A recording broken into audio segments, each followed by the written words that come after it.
perspectiva de género. Somos más de 15 disciplinas, historiadores, geógrafos, biólogos, antropólogos. Estamos en 25 estados de la República Mexicana y trabajamos con 30 grupos etnolingüísticos de México. ¿Cuántos grupos lingüísticos tiene México? Tiene 68.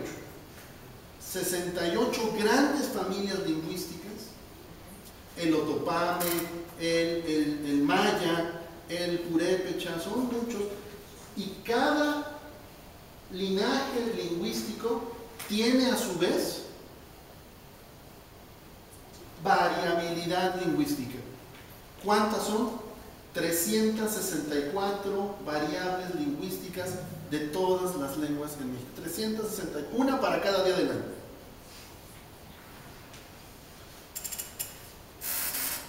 Entonces, nuestra propuesta, como ya lo comenté, tiene que ver con un nuevo estilo de investigación. El concepto interdisciplina nos parece valioso, nos parece importante, pero ahora nosotros pensamos que tenemos que dar un paso más adelante hacia esta ciencia comprometida en un diálogo comunitario con la sociedad, y que algunos comienzan a llamarle transdisciplina. La transdisciplina, es decir, ese conocimiento que va más allá de la disciplina científica y se atreve a entrar en diálogo con otros saberes, con los saberes del pueblo. Eso es lo que estamos nosotros planteando. Y nuestra red no solo hace trabajo académico, también asesoramos a la sociedad civil, asesoramos al gobierno, asesoramos programas de docencia intercultural, porque estamos buscando tener autosuficiencia financiera de nuestra propia red. Tenemos que alcanzar autonomía de gestión económica. Entonces, buscamos formas de autogenerar recursos.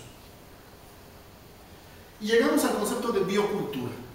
Para nosotros el concepto de biocultura va a ser una apuesta conceptual de la unión,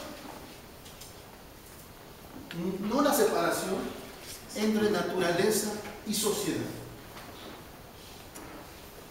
Ese es el punto central del concepto de la biocultura, que surge, como ya lo mencioné, del estudio del poblamiento del territorio en México y en muchos lugares del mundo. La naturaleza va junto con el desarrollo mismo de los pueblos, y este desarrollo va creando unidades territoriales con una identidad, con una característica, con una historia, con una memoria, y esas unidades territoriales nosotros les llamamos unidades bioculturales territoriales. Es muy importante que el concepto no quede en el vacío, sino es importante que el concepto lo territorialicemos. Es muy importante operacionalizar el concepto biocultura a través del concepto de territorios bioculturales. Ciertamente, como ya lo comento, es un concepto nuevo, tiene escasos 10 años que en México lo estamos trabajando. Más adelante voy a mostrarles a mis colegas con los que hemos venido discutiendo este concepto. Y en México va ligado a una reivindicación de los pueblos originarios.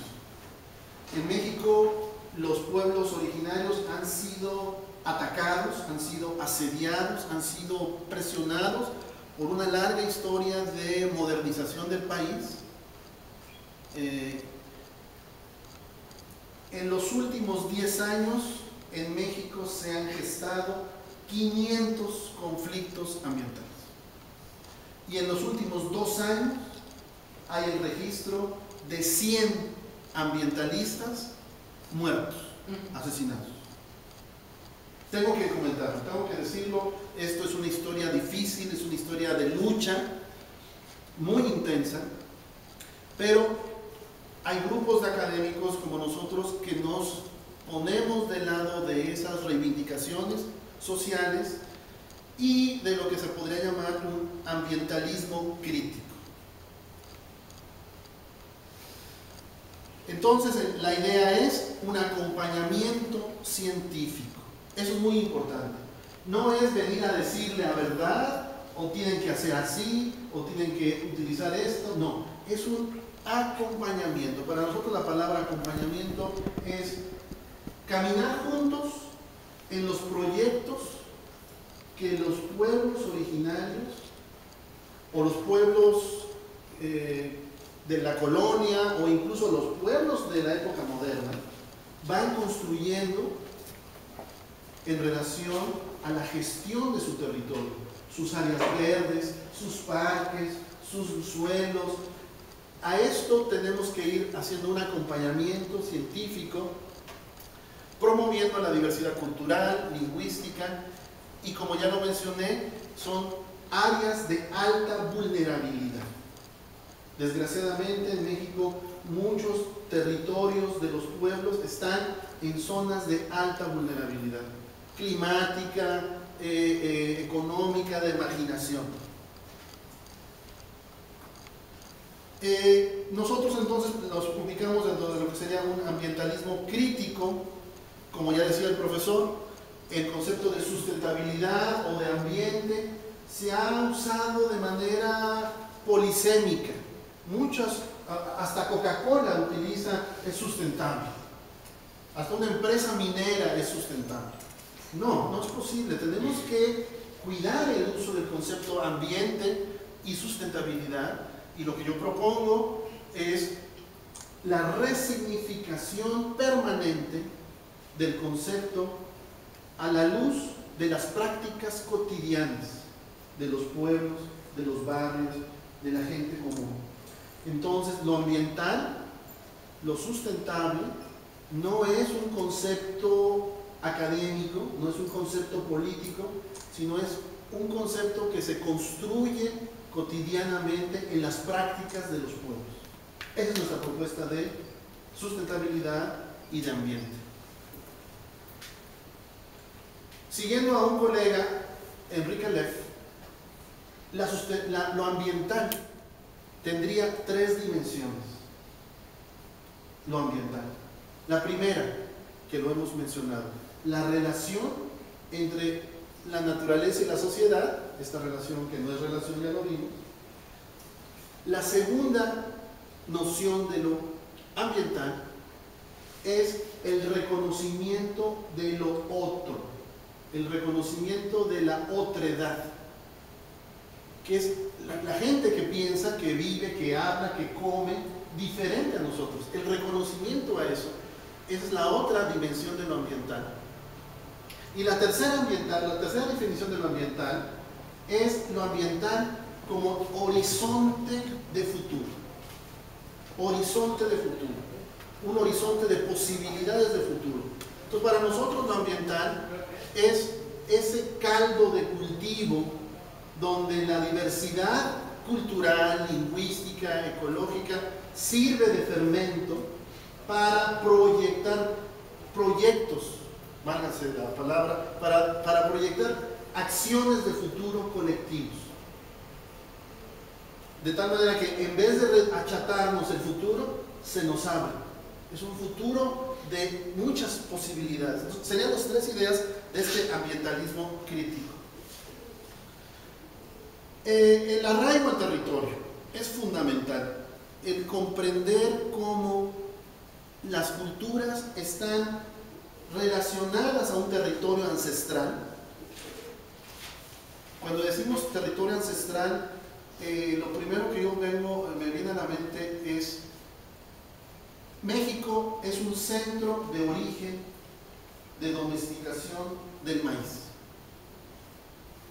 Hay evidencias arqueológicas en la cuenca del río Balsas de hace 9000 años hay evidencias que se comenzó a domesticar significar el maíz? Maíz en milho. Eso, gracias. Milho. Gracias. Milo. Milho. Milo. 9.000 años de domesticación de maíz, evidencias arqueológicas, con polen, polen sedimentado, lo han recolectado y lo han estudiado 9.000 años. Pero en Puebla, en Tehuacán, en México, los arqueólogos, Richard McNish, en 1950, excavó cuevas y encontró restos de olote de 5.000 años de antigüedad en Tehuacán. Entonces este arraigo es fruto y desenvolvimiento también de esta agrobiodiversidad que vale la pena mencionar. El mes pasado salió un artículo en Nature donde arqueólogos del Smithsonian Institute encuentran evidencia genética en los milos de Brasil muy antigua, y comienzan a especular que el proceso de domesticación que se inicia en México continuó en un proceso de domesticación que termina en Brasil. Eso es bellísimo, ¿eh? O sea, no fue una idea de ya tengo el maíz y ahora lo exporto, no, sino era un proceso continuo de domesticación y que en sus recorridos de migración desde Norteamérica hasta Sudamérica traían el milo. Y entonces es muy posible, es muy bonito esto, que el maíz, el milo de Brasil sean variedades originalmente diseñadas acá. Entonces eso es muy interesante. Entonces estos territorios indígenas son muy importantes por todos estos elementos de biodiversidad, de etnolingüísticos. Para México, el 10% de la flora, de toda la flora de México, el 10% es endémica. El 10% es un número altísimo, solamente es uno de los países que tiene esta. Entonces, bueno, la idea que está en el fondo también es esta idea de conservación simbiótica, que no hay esta separación entre un acto de conservación, de producción, de vivir. Es lo mismo la conservación que vivir el territorio. Aquí está lo que comentábamos, lo del endemismo biológico y el endemismo lingüístico. Así como hay especies que hay solamente en algún lugar del mundo, así hay lenguas que solamente hay en un lugar del mundo. En México hay una lengua que se llama purépecha, que está en un estado de México que se llama Michoacán. Y es una lengua muy especial, porque todas las demás 67 familias lingüísticas, todas tienen de alguna manera parentesco, familiaridad, son mayas, pero el purépecha, gramaticalmente, dialectalmente, es otra cosa. No pertenece a ninguna familia, no hay afinidad con ninguna familia lingüística de América. ¿Con cuál han encontrado los lingüistas familiaridad? Con las lenguas de Oceanía, de Polinesia. ¿Cómo llegó una familia lingüística? Es un misterio, pero es parte de este endemismo lingüístico. Aquí está lo que platicamos, las 364 variedades lingüísticas,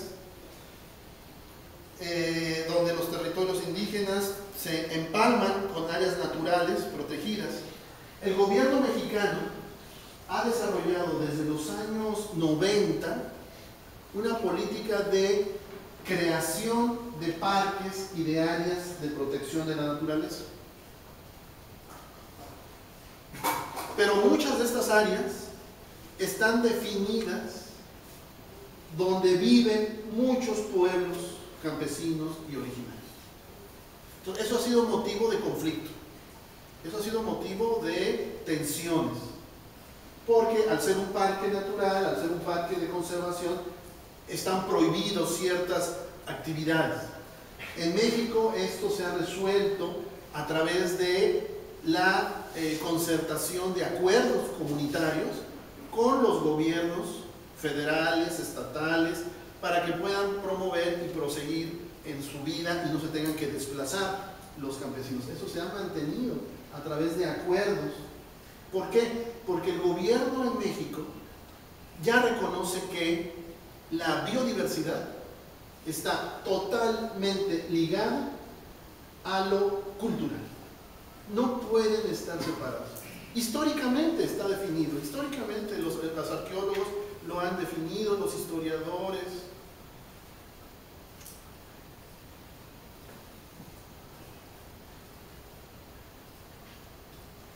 Aquí están las variedades de maíz, que ya lo veíamos, con un manejo tradicional.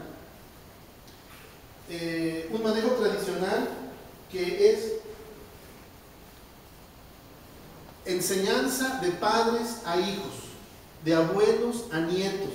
Es un conocimiento totalmente familiar, un conocimiento no escolarizado, es un conocimiento que se va pasando de generación en generación, que es un tesoro absolutamente, porque son casi 60 variedades de maíz en México y todas están de alguna manera adaptadas a condiciones climáticas desde 0 metros de nivel del mar hasta 4.000 metros sobre el nivel del mar.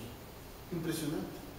Desde condiciones semiáridas de 200, 300 milímetros de lluvia al año hasta maíces o milo que crecen en 5.000 milímetros de lluvia al año.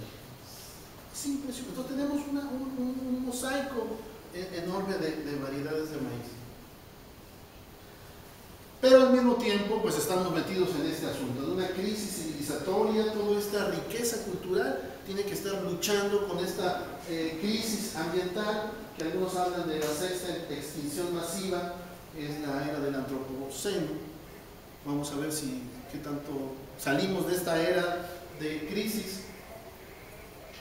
Y sí, hay un riesgo alto de extinción de lenguas por este avance de la sociedad industrial, que es muy, muy riesgoso. ¿Y cuáles son para nosotros las claves del futuro? Nosotros estamos convencidos y trabajamos en este tema, además de ser un tema de convencimiento cívico, de defensa de derechos de los pueblos, también por 3 seguridades que nos enfrentamos ante esta crisis ambiental. ¿Cuáles son las seguridades? La seguridad hídrica, esto es fundamental. La crisis del agua en la que ya estamos metidos, necesitamos replantearnos estrategias de política pública. En México, las reservas de agua están en territorios de pueblos originarios. Ahí están las reservas de agua. Habría que promover, habría que proteger. Seguridad alimentaria. Es muy importante. En México, estos maíces y más frijoles, calabazas, forman parte de la dieta mexicana. Una dieta que se ha ido perdiendo por costumbres de comida importada, y hay una tensión entre las crianzas pequeñas que están ahora alimentándose con alimentos industriales y ya no con alimentos que eran de la tierra, cultivados por todos esos. Y la seguridad climática. La seguridad climática, el cambio climático que viene, es un cambio climático muy, muy grave, que tenemos que tener preparados una estrategia de adaptación al cambio climático. Y creemos que la estrategia de adaptación o de resiliencia al cambio climático está en estas semillas de biocultura. Así lo creemos, que la estrategia de adaptación al cambio climático está en la biocultura. Hay autores que piensan diferente que nosotros. Hay autores que piensan que la resiliencia climática va a estar en los países de gran industria, de gran desarrollo urbano y que tienen mucho dinero. Esas tres condiciones. Nosotros creemos que no, que las tres claves para enfrentar el cambio climático son riqueza cultural, riqueza ecológica y la tercera riqueza, organización social. La tercera es la organización social para poder implementar formas asociativas, ciudadanas, de gestión del territorio. Que de eso voy a hablar en NEPAM la próxima semana, que es el concepto de gobernanza. Gobernanza es muy importante. El tema de sustentabilidad ambiental, ya lo mencionamos. El término México profundo, vale la pena que se los comente. Hay un antropólogo mexicano, ya murió, pero fue muy importante, que yo quisiera recomendar su lectura, un libro que se llama El México Profundo. El autor se llama Guillermo Bonfil. Un libro espléndido, escrito a finales de la década de los 80, donde el doctor Bonfil plantea la existencia de este México prehispánico que sigue vivo, que sigue presente con todas estas sabidurías, estos conocimientos. Fue de los grandes orientadores para nosotros, Guillermo Bonfil, en México profundo.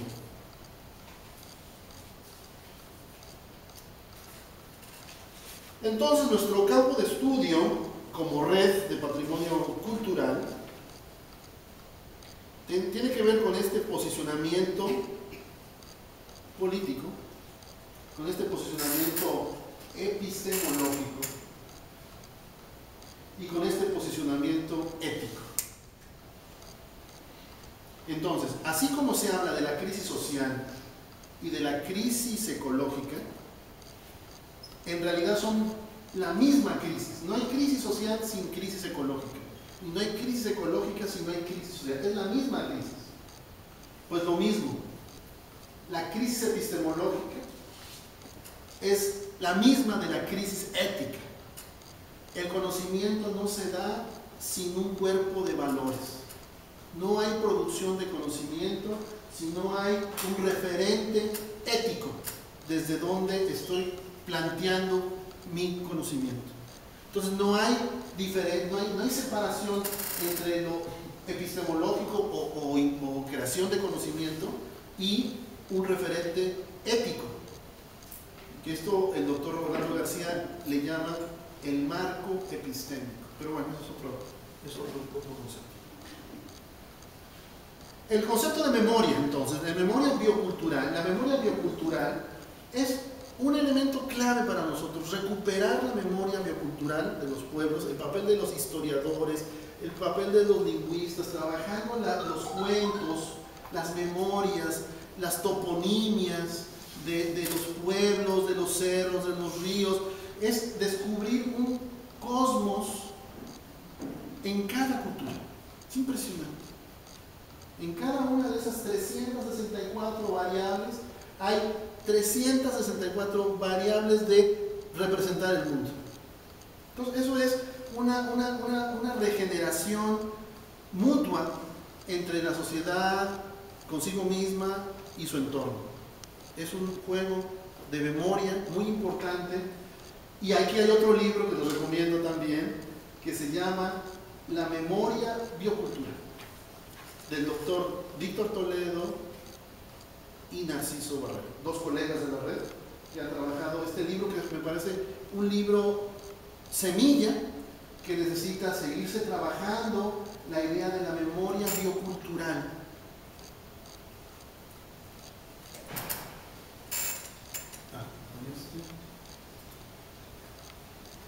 ¿Cerrar? ¿Cómo cierro esta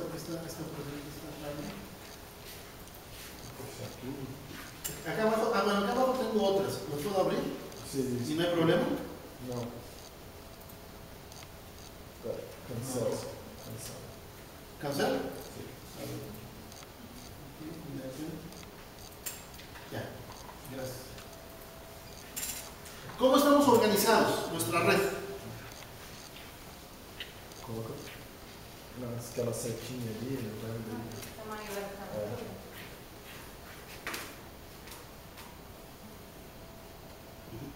Por F5 acho que fica cada tempo. La organización de nuestra red no es jerárquica, es una organización matricial. Es una red, somos 27 nodos de la red, trabajamos en 26 estados de la República, 30 grupos etnolingüísticos, y nos hemos atrevido a proponer regiones bioculturales para México. Es un concepto que lo estamos inventando y lo estamos proponiendo. ¿Cuáles son esas regiones bioculturales? Son estos territorios donde hay una densidad fuerte, histórica, cultural y también biológica, ecológica. Y este es aquí estamos nuestro grupo de colaboradoras. La doctora Diana Luque es actualmente la presidenta de nuestra red, es la coordinadora nacional. El doctor Víctor Manuel Toledo, nuestro maestro para muchos de nosotros. Arturo Argueta, Aida Castilleja, que ahora tiene un puesto muy importante en el gobierno mexicano. La doctora Teresa Rojas, historiadora, especialista en obras hidráulicas del siglo XVI, siglo XVII. Ekar Buege, es el colega que nos ha propuesto este primer acercamiento a los territorios bioculturales. Luis Enrique Fernández, en fin, no todos nosotros somos muy buenos amigos, vivimos en ciudades diferentes y una vez al semestre nos reunimos para dialogar y buscar fuentes de financiamiento de nuestra red.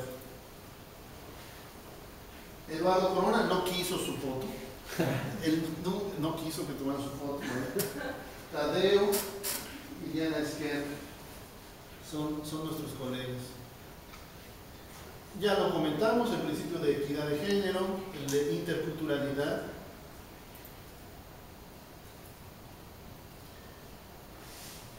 Y nuestras aportaciones científicas, ya lo he comentado, es avanzar de una interdisciplina a una transdisciplina, multidisciplinario, que sería otra cosa, con un pensamiento crítico, la interculturalidad y nuestra hipótesis de la biocultura.